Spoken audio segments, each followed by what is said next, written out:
ആഭ്യന്തരമന്ത്രി രമേശ് ചെന്നിത്തലയെയും പോലീസിനെയും സമൂഹമാധ്യമത്തിൽ വെല്ലുവിളിച്ച കേസിൽ പോലീസ് കസ്റ്റഡിയിലുള്ള അർജുൻ ആയങ്കിയുടെ മൊബൈൽ ഫോൺ അഭിഭാഷകയുടെ വീടിന് പുറത്തുള്ള കോണിയുടെ ചുവട്ടിലെ ഷൂ റാക്കിൽ നിന്നാണ് കണ്ടെടുത്തത്. പ്രത്യേക അന്വേഷണ സംഘവും സിറ്റി സൈബർ പോലീസും അഭിഭാഷക ഡലീറ്റ ടൈറ്റസിന്റെ വീട്ടുപരിസരത്ത് നടത്തിയ പരിശോധനയിലാണ് സ്വിച്ച് ഓഫ് ചെയ്ത നിലയിൽ ഫോൺ കണ്ടെത്തിയത്. ഈ ഫോണിൽ നിന്നാണ് മന്ത്രി രമേശ് ചെന്നിത്തലയെയും പോലീസിനെയും അധിക്ഷേപിക്കുന്ന സമൂഹ മാധ്യമ കുറിപ്പുകൾ പോസ്റ്റ് ചെയ്തതെന്ന് അർജുൻ ആയങ്കി പറഞ്ഞു. 21 ദിവസം വിവിധയിടങ്ങളിൽ നിന്ന് സാമൂഹിക മാധ്യമങ്ങളിലൂടെ സന്ദേശമയച്ച ആയങ്കിയുടെ അവസാനത്തെ വീഡിയോ സന്ദേശം കണ്ണൂരിലെ അഭിഭാഷകയുടെ വീട്ടിൽ നിന്നായിരുന്നു. ആയങ്കിയുടെ മൊബൈൽ ഫോൺ കേന്ദ്രീകരിച്ച് സൈബർ ക്രൈം പോലീസ് നടത്തിയ ശാസ്ത്രീയ പരിശോധനയിലാണ് ഇക്കാര്യം വ്യക്തമായത്. ശനിയാഴ്ച രാത്രി ഈ വീട്ടിലെ വൈഫൈ ഉപയോഗിച്ചാണ് സന്ദേശം അയച്ചത്.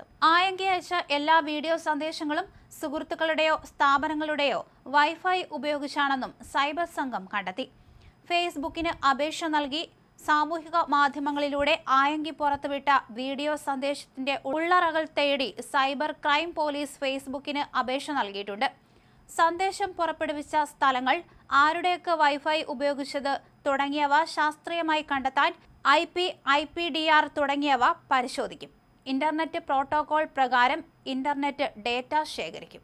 ആയങ്കിയുടെ മൊബൈൽ ഫോൺ മസർ തയ്യാറാക്കി കോടതിയിൽ ഹാജരാക്കിയ ശേഷം ഫോറൻസിക് ലാബിലയച്ച് ശാസ്ത്രീയ പരിശോധന നടത്തും.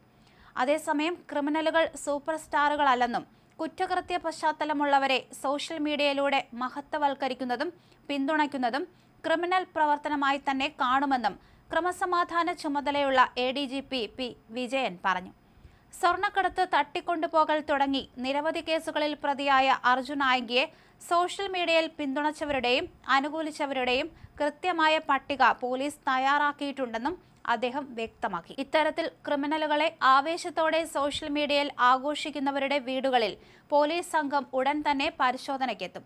ആയങ്കിയിൽ മാത്രം കേന്ദ്രീകരിച്ചല്ല പോലീസിന്റെ അന്വേഷണം പുരോഗമിക്കുന്നതെന്നും സംസ്ഥാനത്ത് ഗുണ്ടാ പ്രവർത്തനങ്ങളും കുറ്റകൃത്യങ്ങളും ഏതു രീതിയിലായാലും കർശനമായി അടിച്ചമർത്തുകയാണ് ലക്ഷ്യമെന്നും ADGP കൂട്ടിച്ചേർത്തു.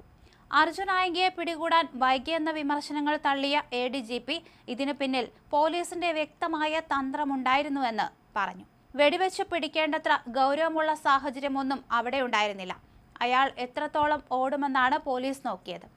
ആയങ്കി ഓടിയെത്തുന്നിടത്തു നിന്ന് അയാളെ സഹായിക്കുന്ന കൂടെയുള്ള ആളുകളെ കൂടി പിടികൂടുക എന്ന പോലീസ് തന്ത്രമാണ് അവിടെ വിജയിച്ചത്, അദ്ദേഹം പറഞ്ഞു.